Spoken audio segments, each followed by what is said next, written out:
So, this Monday Night Raw starts off with Jericho and Kevin Owens in the ring boasting about Kevin Owens still being the Universal Champion after Jericho gave him a code breaker at Roadblock into the line. Pretty crafty by Jericho, and even it looked like Kevin Owens didn't even know what was going to happen or didn't have anything to do with it.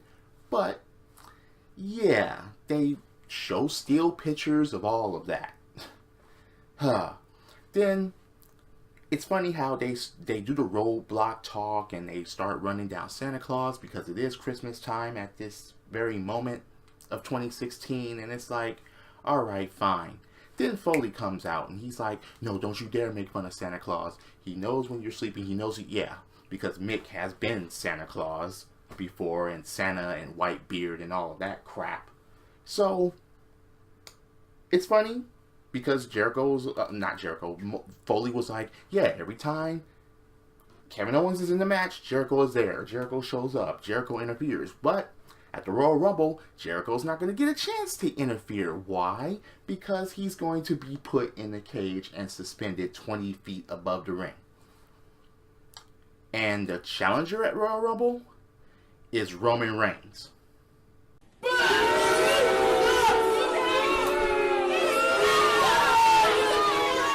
You know what? I guess they're desperately trying to give this fucker the title. I hope that they don't. But it's like, Roman Reigns again? Ugh, give me a fucking break.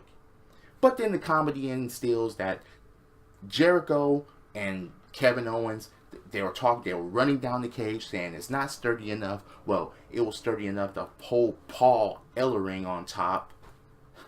Of course it's sturdy, alright?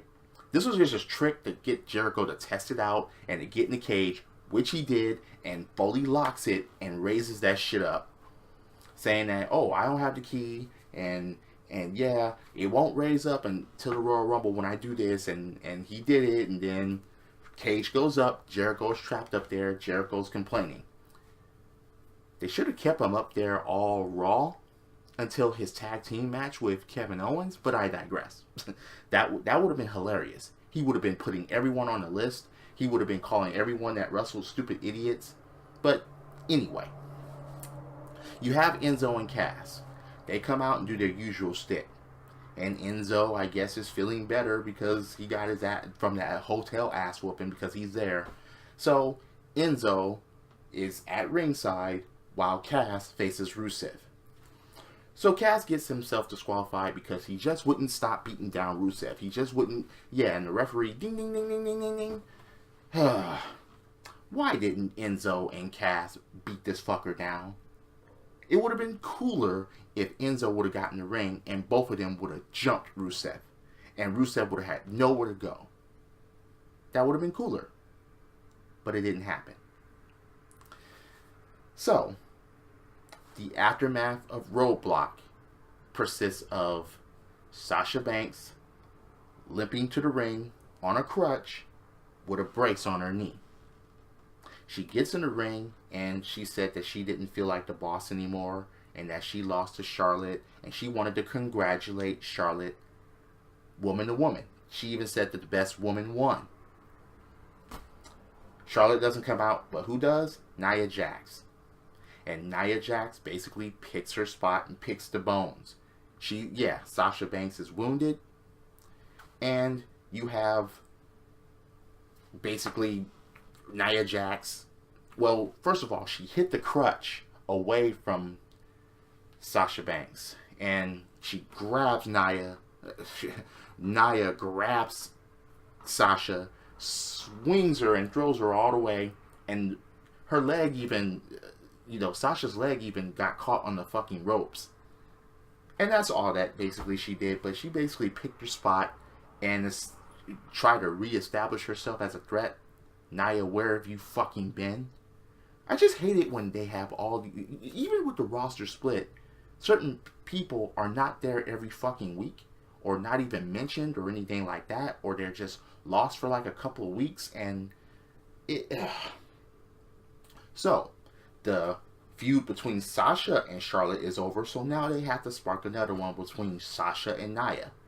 when Sasha gets better. So you have Sheamus and Cesaro in the back with Mick Foley, and Mick was saying, yeah, they're the new tag team champions. They doubted each other, or they doubted Mick, or whatever. And so they were going to get an early Christmas gift. And they unveil new Raw tag team champions, 2 championship title belts. Okay, look, I've already made a video about this, and I'm speechless about the belts because they're silver belts with red straps. I just hate the fact that the belts are silver. Okay? Yes, I didn't like the penny ones either. This is just my opinion, but I don't like... It takes prestige away from the belts. They should be gold. Okay? They should be. Even when they did it to the ECW, belt, the WWE ECW, when they made it silver, I still thought they took the prestige away from it. They did. But it was supposed to be a second-rate show for a second-rate championship at that time. And, look, I like the Phoenix and the ECW on the belt and stuff like that, but in my opinion, it still should have been fucking gold. But anyway. New tag team championship belts. Yeah. Okay. Sheamus grabs both of the belts and yeah, these are mine. Why didn't you have a green one? It is Christmas time. Oh God, just So there was an emergency while that segment was going on, and a referee goes and grabs Mick Foley. Braun Strowman is tearing up everything in sight, and he basically sees Foley and demands Sami Zayn or else. Okay, fine. Trying to establish him as a monster. Yeah, because he's saying that the only reason why Sami Zayn survived is because I let him. That's not stretching the truth there. He's not. That is why. And Mick Foley wanted to throw in the towel at Roadblock, and Sami Zayn didn't let him. He got the towel and he threw it in the fucking audience. So Strowman is not stretching that. Okay? He's just not. But they're trying to establish the monster by him destroying things and actually trying to threat. So, you have Cedric Alexander with Alicia Fox face Noam Dar. And Noam Dar wants Alicia. Because when he beat Cedric Alexander a couple of weeks ago, he said he dedicated his win to Alicia Fox. Well, this week, no such thing happened. Cedric Alexander actually fucking won, and Noam Dar actually gets the microphone, and I'm like, dude, stay off the mic. If you're gonna establish as a feud, just kick his ass. Just create ass whooping. That actually does more. Especially if it's a mean ass whooping. And there were a couple of those on this show. Saying that he still wants Alicia, and yeah, all I want from Christmas is you, Alicia Fox. In this feud as soon as fucking possible. Please. Not over Alicia Fox, man. Oh, Austin Aries was on commentary again. He did the same thing at Roadblock for the Cruiserweight match. But put Austin Aries in the fucking ring already. And on the WWE roster, please. Very soon. So, you have the New Day. Clap for your longest reigning champs. That doesn't have the same feel to it as clap for your world famous 2-time champs. It just doesn't. So, they come out sporting Christmas gear, and they were talking about for 483 days they were champions. And that was their second reign. So, okay. Yeah. He said, and Kofi he said this. He's like, in order for Ric Flair to get to a 16-time champion, he had to lose it 15 times. So what's going to stop them from getting the tag team championships a third time? Cue Sheamus and Cesaro. Yeah, this is basically Team Hell No all over again. When they come out sporting the new belts, Kofi gets upset about them having the new belts. He's like, we had to carry those heavy copper things all the time. We want them. But, yeah, that was kind of funny. They congratulate Cesaro they leave out Sheamus. Or they shame Sheamus. Shame. Yeah, that gimmick. And Sheamus says that they can actually beat the New Day's record as tag team champions. Okay, yeah, that remains to be seen. I mean, the Team Hell No did hold it for like 200 and something days, but anyway. Q Anderson and Gallows, calling them nerds and geeks. Q the Shining Stars. Shining Stars comes out, the segment is ruined. Even though everything broke down after Shining Stars hands their freaking pamphlets and Cesaro tears it up and that erupts a fucking bedlam, but Shining Stars ruined the segment. They just did. Anderson and Gallows at least are worthy contenders to the fucking titles. Anderson and Gallows actually said that Cesaro and Sheamus should be thanking them because of all the ass whoopings they gave the New Day, softening them up. Shining Stars added nothing to the fucking segment. Absolutely fucking nothing. And then a match comes up. You had a 8-man tag between the New Day, Cesaro and Sheamus and Cesaro against the Shining Stars and Anderson and Gallows, which the faces / Sheamus heel wins. After the match, Sheamus grabs both belts again and celebrates with them. Cesaro grabs one, and it's like, yeah, this is the whole Team Hell No thing again. Because Sheamus even was like, yeah, you can celebrate, you can congratulate me, Sheamus, you're tag team champions. This is just wash, rinse, repeat of Team Hell No, in my opinion. It just is.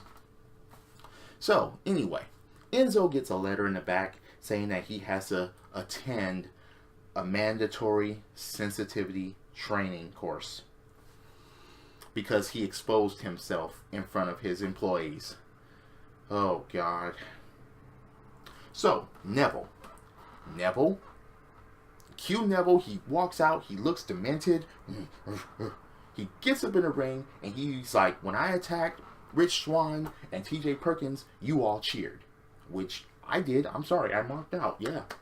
About time, Neville. But he says he doesn't need them cheers, and he can tell, he told us to stick it. Okay, I'll stick it. I'll stick it. I'll still cheer, though, because I like this Neville. He's just playing a heel. That's fine with me. Cue Rich Swann. Yeah, he comes out dancing because, wait, Neville gave a warning to 205 Live because he's coming. And that's what I said. Yeah, Neville's coming. And he's going to get that belt. Sooner or later, it's going to happen. Rich Swann comes out and he's like, yeah, Neville, what happened to you? You know? And Neville was just like, look, where's the respect? You know, I taught you everything you know. We were cool like in Japan and stuff like that. Where's the respect here? You know, and you're at the top now? Yeah. But Rich Swann was like, yeah, use this catchphrase. Yeah, you can't handle this. Cue Brian Kendrick. Brian Kendrick comes out and says that him and Neville are a lot alike. And says that he should that he respects Neville and so should Rich Swann. So, you know where this is going already. Neville and Brian Kendrick, Brian Kendrick, surround Rich Swann and proceed. Okay, Rich Swann did get a shot into Neville, but they both kick his ass. TJ Perkins runs out and he gets his ass whooped by Neville. It was kind of funny because Neville pushed Brian Kendrick away. It was like me. Whoops Rich Swann's ass. As soon as TJ Perkins gets in there, whoops TJ Perkins' ass, leaves, and then just leaves Brian Kendrick to pick the bones. Slice bread on TJ Perkins. And Neville, he's just looking mean as ever. Just, I'm like, damn, give him some glasses and play the Terminator theme music. I mean, fuck, that's... yeah, mean Neville, I'd like mean Neville. Okay, look. The whole sensitivity training thing, I didn't warm up to the segment. Even though Enzo was the funniest person in there, you know, with his usual stick and whatever, I just didn't warm up to the fucking segment. And I think it was because who else was in there? You have Bob Backlund, you have Darren Young, you have Bo Dallas, and you have Jinder Mahal. Come on. Are we supposed to take this seriously? No, we're just not. So anyway, Titus O'Neil was going to go against Sin Cara, but that match gets interrupted because guess who? Braun Strowman, a part of his or else, comes down and beats them down, both of them. Titus O'Neil gets power slammed outside of the ring, and Sin Cara, yeah, Mick Foley told Braun Strowman to stop, but to no avail. Braun Strowman throws Sin Cara all over the Christmas fucking decorations that were on the Raw stage. And then destroys a part of the Christmas decorations on the Raw stage. Yeah, you're going to have to do better than that, Braun. But stay tuned. So, you get Jericho, and yeah, he's not okay. He's not okay with being put in the cage, and he's going to get put in the cage again, and he can't focus for the tag team match that Jericho and Kevin Owens have against the two former members of the Shield of Roman Reigns and Seth Rollins. But they said that they were going to get it. But he still doesn't like the thought of being put in a cage at the Royal Rumble. Is he going to be in the Royal Rumble? I mean, look, Jericho's not going to have his own match. He's just going to be in a fucking cage and in the Rumble or whatever. Anyway, you have, oh boy, Charlotte. Okay, she's a 4-time champion. She hits the ring and she says she beat the boss out of Sasha Banks. Sasha Banks did state earlier that she didn't feel like she was the boss anymore. She did say that. And, okay, she starts comparing herself to Trish and Moolah. Okay, yeah. Is she better than Trish? Hell yeah. But I think that Moolah would have beat her down. Moolah was hardcore. Moolah was a beast. She wasn't about pure just moves or dazzle or anything like that. She just beat women into submission, beat them down into control, and just won that way. Check out old videos of the fabulous Moolah and check out why she was fucking champion for 2 fucking decades.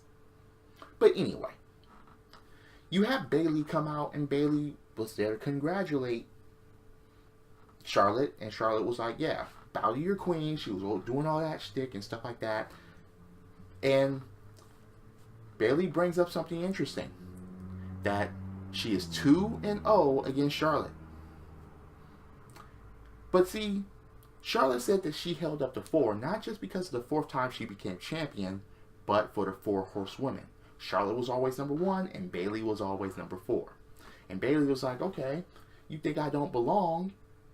You know, why don't we do this right now, tonight? Charlotte demands a referee to get down here. And what happens? Charlotte is now O. Still O, but Bayley is at 3.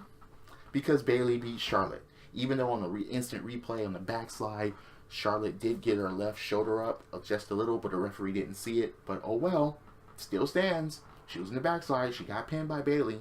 So, yeah, just as Bayley said, let the Bayley-Charlotte feud begin. Yeah, let it. Please, bring that. And have them have great fucking matches. Please.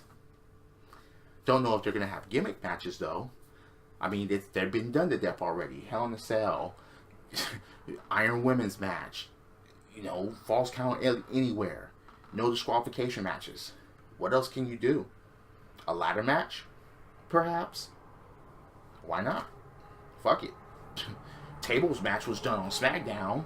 But anyway. You have the sensitivity training thing again. And everybody had to learn something in order to get some certificates. Enzo was trying to hit on the instructor because the instructor was a woman, and yeah, she was good looking. But he was like, yeah, I don't need, I don't need that. I'm a certified G. I'm already certified. The role reversal thing was kind of, it was okay. But yeah, because Enzo and Jinder Mahal reverse roles, and fucking Bob Backlund and Darren Young reverse roles. But after that, Rusev shows up. Enzo was about to get out of Dodge, and Jinder Mahal was in his way. So Enzo gets his ass whooped by Jinder Mahal and Rusev. Oh, and gets slapped by Lana. You mean to tell me that Big Cass was nowhere to be found? Big Cass couldn't come. Big Cass couldn't interact? Seriously? Come on, dude. Damn. Enzo could take an ass whooping. He can take getting thrown around. He can take getting put through shit. Damn. That's just... I don't know. But at least Rusev found himself a fucking partner. I think. Is Jinder Mahal going to be with Rusev now? To take on Enzo and Cass? Because Rusev being single versus his tag team is fucking ridiculous. And they're always trapping Enzo somewhere. So, anyway. You have the main event. Roman Reigns and Seth Rollins versus the best friends of Kevin Owens and Chris Jericho. And it ends in the DQ. Why? Because Braun Strowman comes down and interferes. Okay. I said do better than that, Braun. He did better than that. He targeted Roman Reigns first. Took out Roman Reigns, caused the DQ. He went in. Owens and Jericho got out of Dodge, as they should have. Strowman, basically, he picks the bones of Seth Rollins as well. And it was funny how Jericho and Owens throws Roman Reigns in the ring. And Braun Strowman continues his assault on Roman Reigns. And he's like, I told you, or else. Everyone gets destroyed. And the show ends like that. I hope Braun Strowman keeps attacking Roman Reigns. I hope he does it at the Royal Rumble. I hope he challenges for the United States Championship. I hope he takes the United States Championship. I hope that happens. I hope it really does. We don't need to see Roman Reigns as champion with any title. I hope Roman Reigns doesn't get to Universal Championship, and I hope he coughs up the United States Championship soon. Please. What did you think about the show? Did you like it? Do you like the new Raw Tag Team Championship belts? Yes, I made a video about that already, so damn. So the Royal Rumble hype begins. Drop kicks, body slams, throw motherfuckers over the top rope. Both feet hitting the floor. Yes, I'm a wrestling fan. This is the theme, and I'll see you later. Credits.